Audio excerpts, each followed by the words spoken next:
El Señor esté con ustedes. Y con tu espíritu.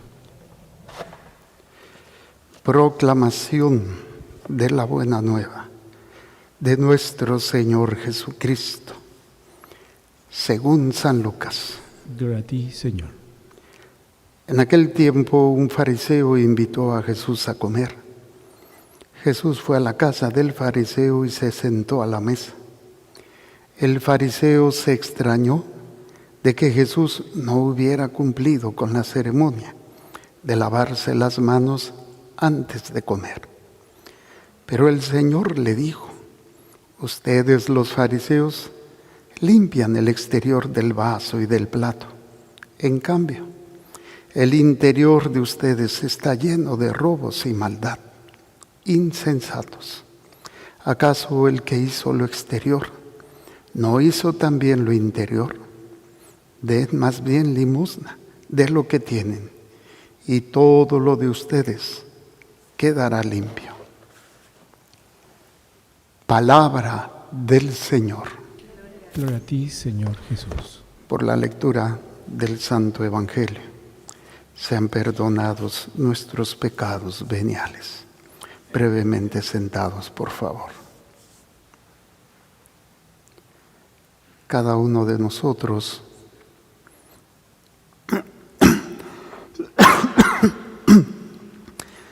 pudiera decirse que somos como una fuerza, un ímpetu, una pasión.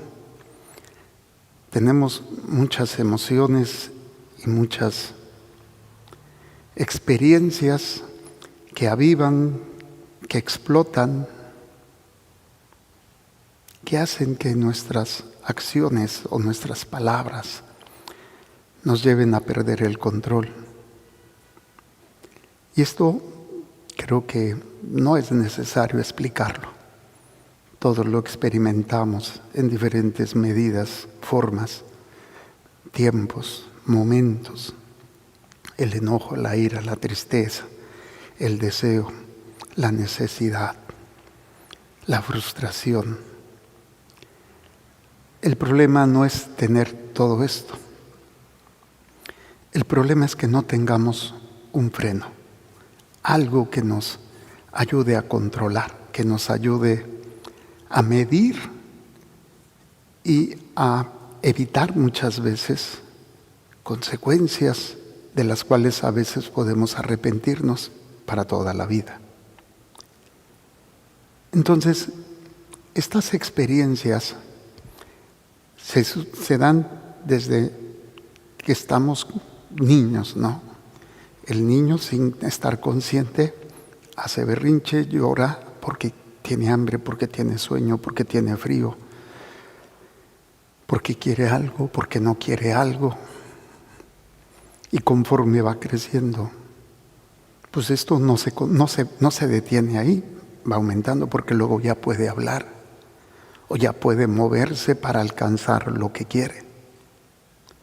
Y lo hace a veces precisamente con berrinches, o a escondidas, o con violencia para alcanzar aquello que está queriendo tener. Entonces, qué difícil es la tarea de los padres, enseñar a sus hijos límites, enseñar a sus hijos respeto, enseñar a sus hijos el control. No se trata de no sentir o no se trata de no equivocarnos, porque eso es imposible, sino de ir creciendo, ir mejorando, ir entendiendo que todos tenemos que trabajar y tenemos que tener ese freno. Y una cosa que puede ayudarnos mucho a poder llegar a esto, primero es la humildad. Reconocer que obré mal, o que hice algo que no debiera, o que me excedí, lo que sea, pero con la humildad de decir, estoy mal. Bueno, esto es el primer paso. Segundo, evaluar si soy capaz de poder cambiar eso, pero con honestidad. Humildad con honestidad. Porque mucha gente se engaña a sí mismo y dice, yo tengo el control, yo decido cuándo, y cuándo no, y cuándo sí. Lo vemos frecuentemente con los alcohólicos, los drogadictos, cualquier otro vicio, en el cual la persona niega y dice, no, yo tengo el control. Y obviamente por esa soberbia no reconoce que pues necesita ayuda, que debe de buscar ayuda, porque sobrepasa su capacidad, sobrepasa su fuerza, sobrepasa todo. Y esto va creciendo entonces humildad, reconocimiento de mi incapacidad y tercero, tal vez pedir ayuda.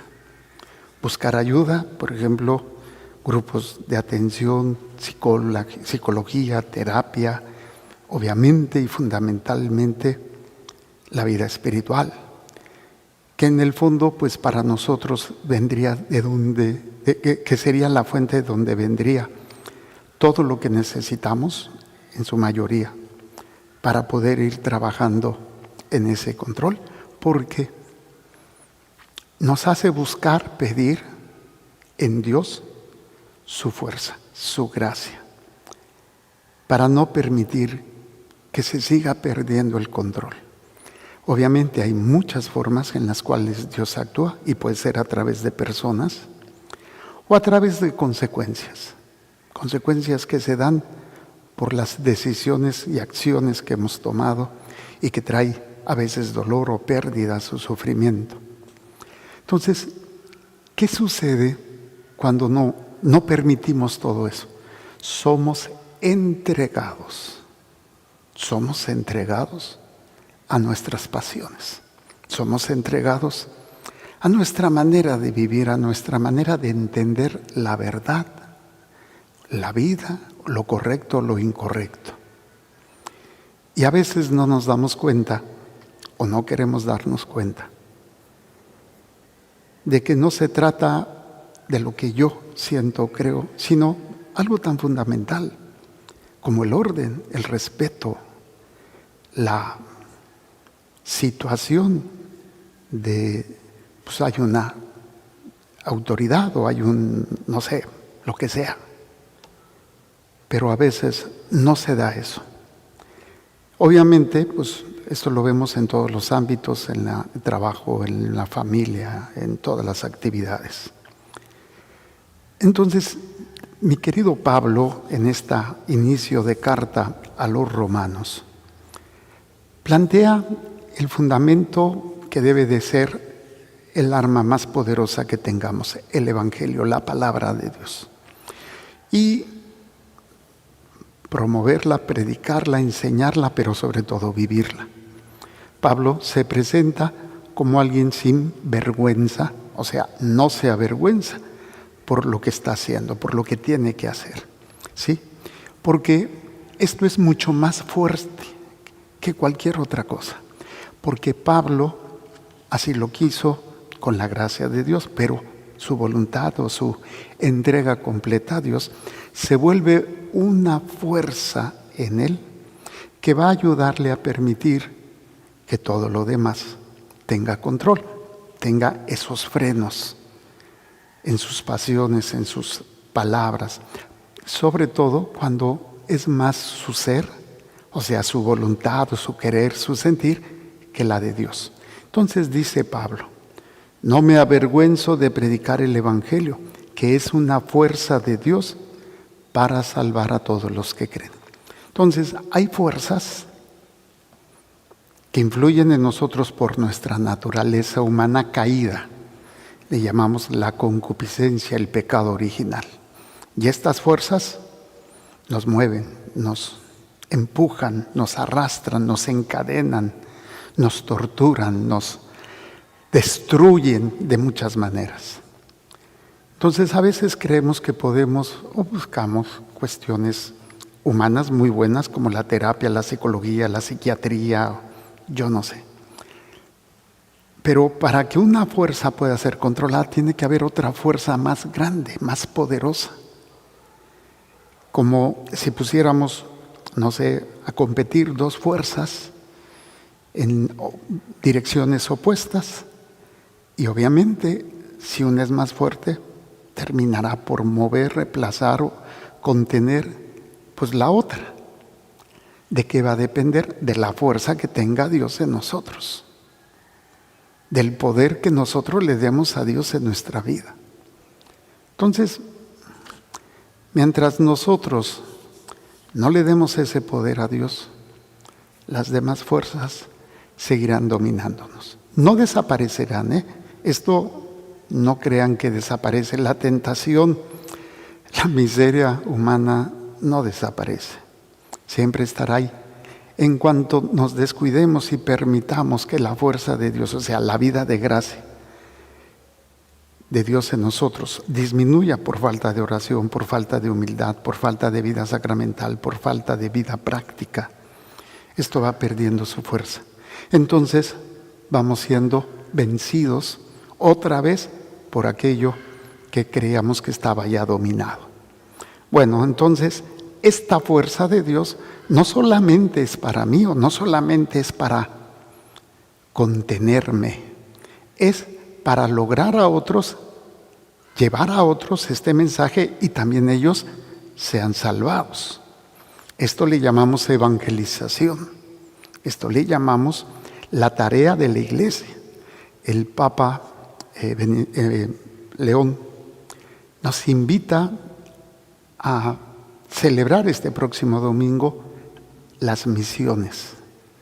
O sea, esa labor que Dios le da a los apóstoles y le da a la Iglesia de salir, de ser misioneros, de llevar una buena nueva. Y esto pues es la fuerza, el ímpetu, el amor, el poder de Dios que mueve al misionero, que mueve al esposo, a la esposa, a los hijos, que debe de mover a los sacerdotes y a todas las personas. Pero obviamente vuelvo al otro punto, las otras fuerzas que están en nosotros y que a veces nosotros cultivamos más porque le dedicamos tiempo, le dedicamos todo nuestro esfuerzo simplemente en el pensamiento, ¿no? El pensamiento que es donde se va a fraguar la pasión, donde se va a fraguar la fuerza, porque le estoy dando vueltas y vueltas. Entonces es como atizar la hoguera o el horno, le echo mucha leña y más leña, esto crece, se vuelve una pasión, baja al corazón y toma control de mi ser, toma control de todo mi ser. Pero si yo trabajo en que la fuerza, el amor de Dios crezca en mí, empezará esa lucha espiritual, empezará esa batalla campal donde está en juego nuestra alma, está en juego nuestra salvación, pero también la de los demás, de aquellos a los cuales es nuestro deber como misioneros llevar esta buena nueva a través del poder de Dios. Y el poder de Dios no es expulsar demonios o sanar enfermos, es el poder que Dios me da para poder hacer lo correcto, a pesar de que haya en mí fuerzas internas, a veces incluso malignas, que me arrastren, que me jalen, que me quieran llevar a caminos que no son. Entonces, dice, para salvar a todos los que creen, judíos primeramente y a los no judíos. Sí, dice, pues en el Evangelio se nos revela que Dios trabaja con su actividad salvadora en nosotros por medio de la fe, de principio a fin. Como dice la Escritura, el justo vivirá por medio de la fe. Y la fe es esa fuerza, esa pasión por llevar esta buena nueva, por llevar el amor de Dios, primero por vivirlo, porque yo no puedo llevar algo que no viva o que no luche por vivir. ¿Sí? Entonces, aquí viene el planteamiento de todo. Dios manifiesta desde el cielo su reprobación contra los hombres impíos, o sea, faltos de piedad, faltos de fervor, ¿sí? Del fervor se menciona muchas veces como el ardor, la hoguera, el fuego. O sea, muchos de nosotros tal vez no tenemos ese fervor, ese ardor, porque no hemos trabajado en nuestra relación con Dios. No hemos cultivado tiempo, disciplina, constancia en nuestra relación con Dios. A veces pensamos que con lo que hacemos, hombre, ya hasta Dios nos sale debiendo. A misa de vez en cuando, rezar de vez en cuando, confesarme pues casi nunca, comulgar pues cuando tengo ganas. Y creemos que ya está Dios en nosotros y con eso es suficiente para que Dios actúe. No, si yo no estoy en esa disposición, si yo no entro en esa lucha, pues obviamente por más que yo quiera, y Dios quiere, pero yo no lo dejo, la fuerza de Dios en mí no es suficiente para contrarrestar todas esas pasiones. Bueno, dice, porque las cosas de Dios que se pueden conocer, las tienen a la vista, hasta en uno mismo. Dios mismo se las ha manifestado. Esto es hermoso. Dios se sigue manifestando a nosotros. Dios sigue actuando. La otra puerta. Dios sigue actuando en cada uno de nosotros. Dice, pues las perfecciones invisibles de Dios, como su poder externo, su divinidad, resultan visibles desde la creación del mundo, para quien reflexiona sobre sus obras. Hace unos días platicaba yo con una de las monjitas, está teniendo problemas con la estufa. Hay una fuga de gas. El problema de la fuga de gas es que no es visible, es un gas invisible. Puede ser y es oloroso, pero a veces no se detecta a tiempo. Tanto así que ha habido tragedias cuando personas se quedan dormidas y el gas con una fuga pues afecta la salud y hasta la vida de las personas. Pero también es una bomba de tiempo. Cuando hay una pequeña fuga y luego hay una llama, ahí se realiza una combustión, se realiza tal vez hasta una explosión. Entonces, esto es precisamente lo que sucede en la vida espiritual.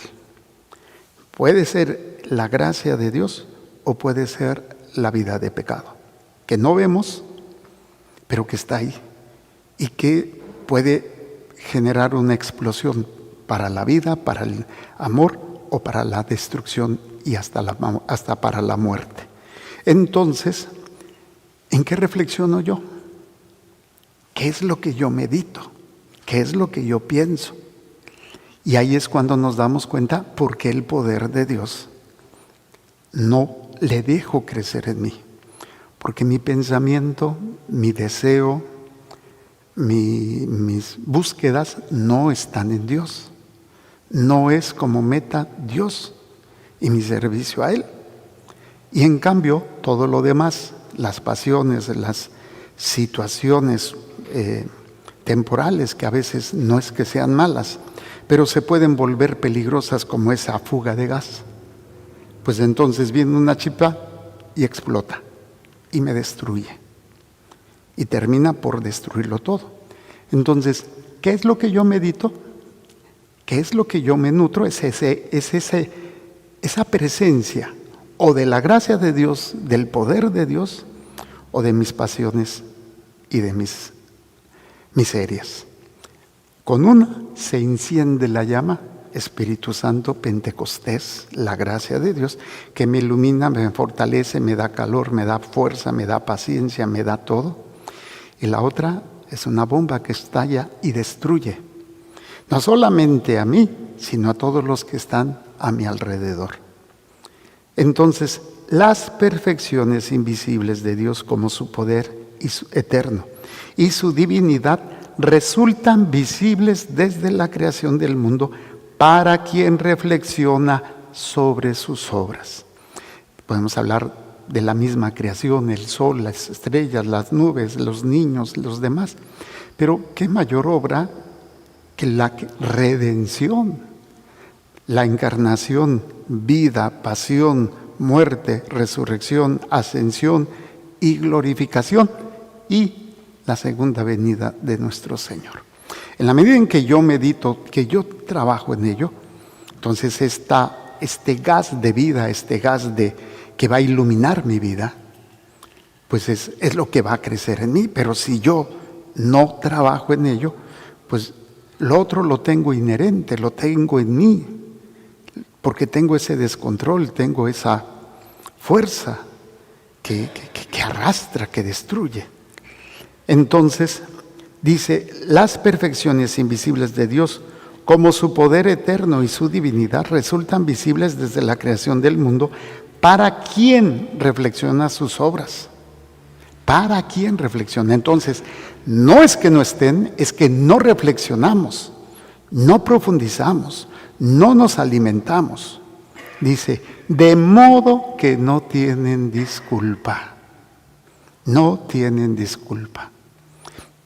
Tienes delante de ti una comida saludable o una comida chatarra. Si tú escoges la comida chatarra porque es más sabrosa y te enfermas, no tienes excusa. Tú lo escogiste. Pues es lo mismo aquí. Si nosotros no escogemos reflexionar, profundizar todos los días en el misterio de Dios, pues obviamente estamos reflexionando en otras cosas que pueden volverse una bomba de tiempo. Dice, han conocido a Dios, pero no lo han glorificado. ¿Cómo a Dios? No, si yo conozco a Dios, pero no le doy la gloria, no le dejo actuar en mí con su poder, con su gracia, humillándome, reconociendo mi miseria y mi necesidad de Dios y mi búsqueda de Dios. Entonces, sé que es Dios, pero no lo dejo actuar como Dios. No le doy esa gloria. Dice, ni le he dado gracias. Otro elemento que transforma, otro elemento que fortalece y otro elemento que ayuda a tener en control a las pasiones. El poder de ser agradecidos con Dios por todo lo que nos bendice. Y especialmente, obviamente, por la redención y la salvación. Entonces, han conocido a Dios, pero no lo han glorificado como a Dios, ni le han dado gracias. Antes bien, se han ofuscado con razonamientos inútiles. O sea, vean cómo todo el planteamiento, al menos de lo que nos presenta Pablo en estos versículos de la carta a los Romanos, reside en lo que estoy pensando. Reside en lo que yo medito. ¿Sí? Entonces, si yo me dedico a los razonamientos inútiles, ¿sí? A veces tratas de razonar con una persona y no lo entiende. Entonces dices, bueno, no más, ¿para qué reacciono? ¿Para qué pierdo ahí mi paz? Algo tan simple, tan sencillo como la autoridad, el respeto, la decisión de, oye, pues tú estás encargado de esto, mira, va a ser esto, ¿se puede? Así no hay problema. Algo simple. Pero bueno, el caso es que todo radica, o uno de los elementos muy poderosos, es en lo que yo razono, en lo que yo pienso, en lo que yo le doy fuerza en mi mente. Aquí lo decíamos, yo puedo conocer las cosas de Dios si reflexiono en ellas, si me alimento y me nutro.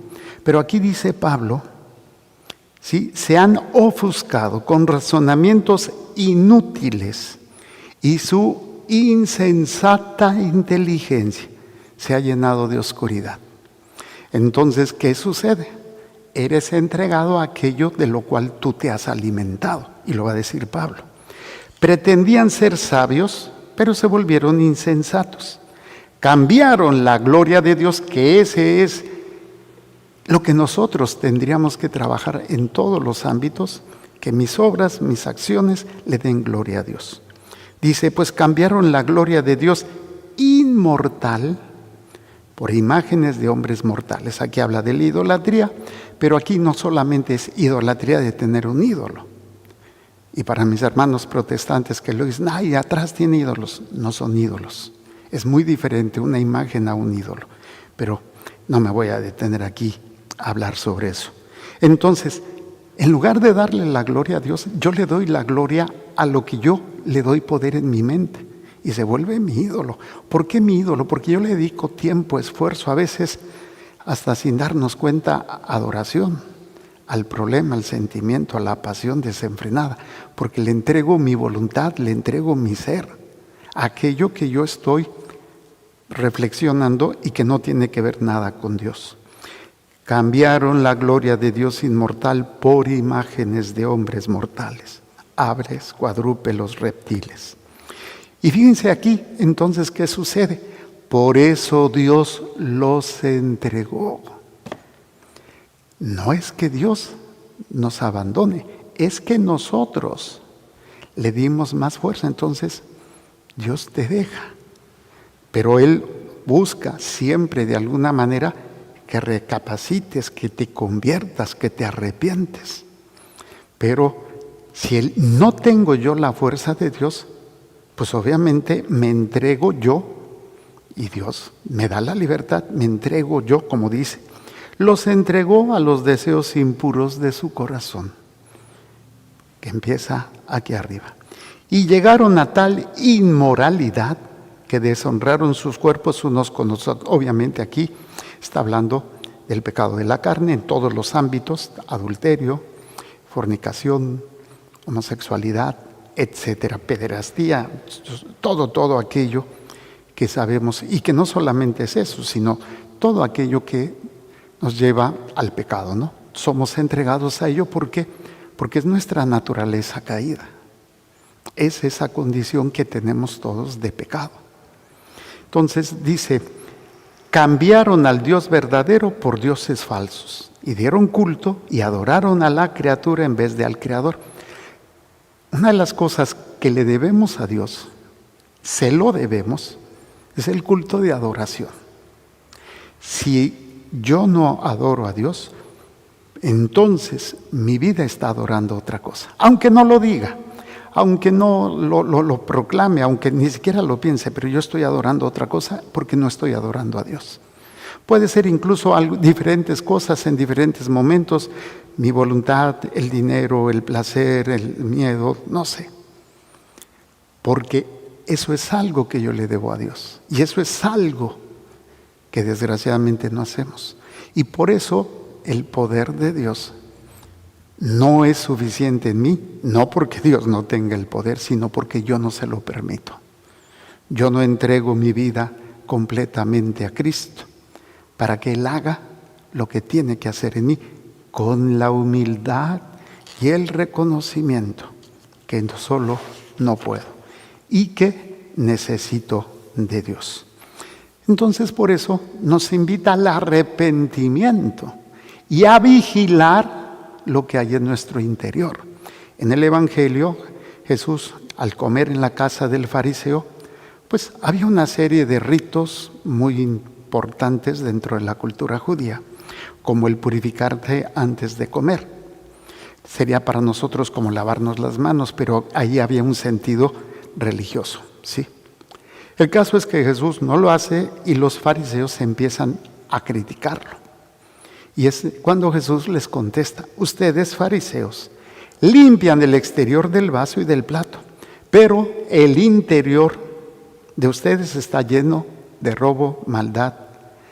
¿De qué está lleno tu corazón? Que no te permite tener control de tus pasiones.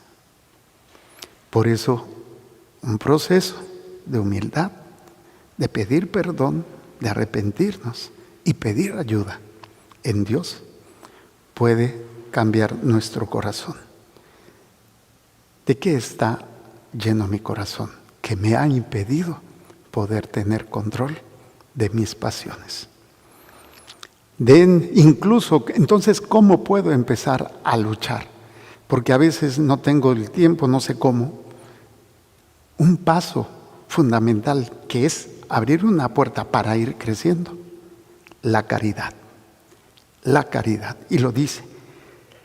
¿Acaso el que hizo lo exterior no hizo también lo interior? Den más bien limosna de lo que tienen, y todo lo de ustedes quedará limpio. Entonces, fíjense cómo Algo tan poderoso y a la vez tan simple como la caridad puede empezar un proceso de transformación en nuestro interior. Hagamos un momento de silencio.